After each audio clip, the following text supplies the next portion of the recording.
Hello everyone, welcome back to my channel. आज आपण kurta measurement घेणार आहोत. हे कसं घ्यायचं कुर्त्यावर ते शिकणार आहोत. त्याच्यासाठी मी इथे हा कुर्ता घेतला आहे जो घरी स्टिच केलेला आहे. तर मेजरमेंट काय काय लागतात ते शोल्डर, पुढचा गळा, मागचा गळा, छाती, कंबर उंची, कंबर घेर, साईड कट उंची, साईड कटचा घेर, बाही उंची, दंड घेर, अशा प्रकारे आपल्याला मेजरमेंट लागतात.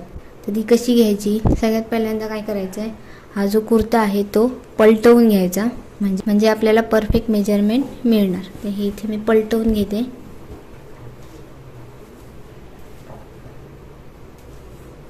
हा आता अस्तरचा कुर्ता आहे. हे व्यवस्थित पलटवून घ्यायचं. याला टक्स आहे त्यामुळे इथे थोडा फुगीर भाग येतोय बघा. आता सगळ्यात पहिल्यांदा उंची बघून घ्यायची. तर उंचीसाठी इथे जिथे आपल्या शोल्डरची शिलाई आहे तिथून बॉटम पर्यंत आपण उंची मोजून घेणार आहोत.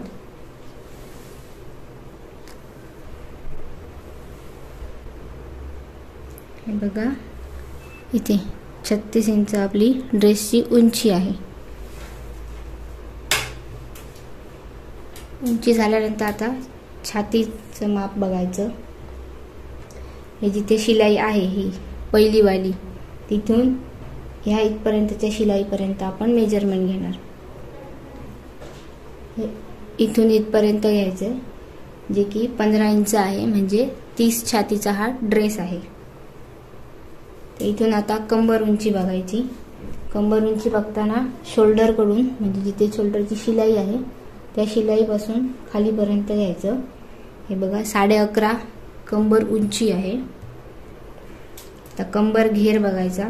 इथून इथपर्यंत कंबर घेर बघायचा आहे. जवळपास 13.5 इंच आहे, म्हणजे 27 इंचाची कंबर आहे.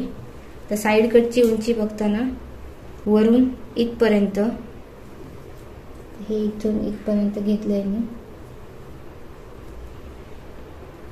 हे 17 इंचावर आपला साईड कटचा घेर आहे. साईड कटची उंची. आता घेर बघण्यासाठी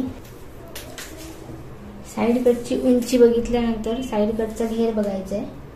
इथून इथपर्यंत जो आहे 17 इंच.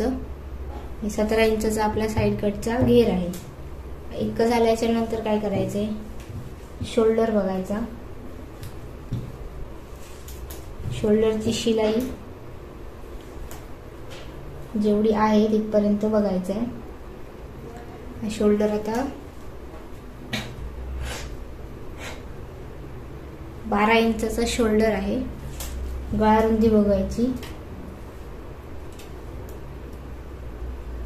गळा रुंदी आहे 6, जी म्हणजे 6 म्हणजेच शिवताना ती ब्रॉड झाली आहे. याचाच अर्थ 2.5 इंचावर मार्किंग केलं असणार. 2.5 5 आणि शिलाई करून ते 6 तयार झाले. आता मुंडा खोली बघायची. मुंडा खोली इथून घ्यायची. तर ही आहे 6 इंच मुंडा खोली आहे. आता बाही बघायची आहे. तर ही तर शॉर्ट स्लीव आहे. जिथे अटॅच झाला आहे तिथपर्यंत आपण ते मार्किंग घेणार आहे. ही 3.5 इंचाची बाही आहे आणि ही चुण्यांची बाही आहे. इथे आता दंडघेर बघायचा. जिथपर्यंत शिलाई आहे 4.5 म्हणजेच 9 इंचाचा दंडघेर आहे. आता पुढचा गळा बघायचा. शोल्डर पासून खाली लावायचा. इथे हे बघा 5 इंचाचा गळा आहे आणि मागचा गळा आहे तो 3 इंचाचा आहे. अशा प्रकारे घ्यायचंय. हे असं फिरवून वगैरे नाही घ्यायचंय. हे असं बघितलं तर हे बघा 6.25 पर्यंत येतो. हे चुकीचं आहे. हे असंच मेजरमेंट आपल्याला घ्यायचंय. ओके, हे एवढं झालं मेजरमेंट आपलं ड्रेसचं. कटिंग कसं करायचं ड्रेसचं, स्टिचिंग कसं करायचं, हा फुल व्हिडिओ ऑलरेडी मी अपलोड केलेला आहे. तो बघितला नसेल तर तुम्ही जाऊन चेक करा, तुम्हाला प्लेलिस्टमध्ये मिळेल. अगदी साध्या सोप्या पद्धतीने ड्रेस स्टिच केलाय. आय होप हे तुम्हाला समजलं असेल. पुन्हा भेटू अशाच एका नवीन व्हिडिओमध्ये.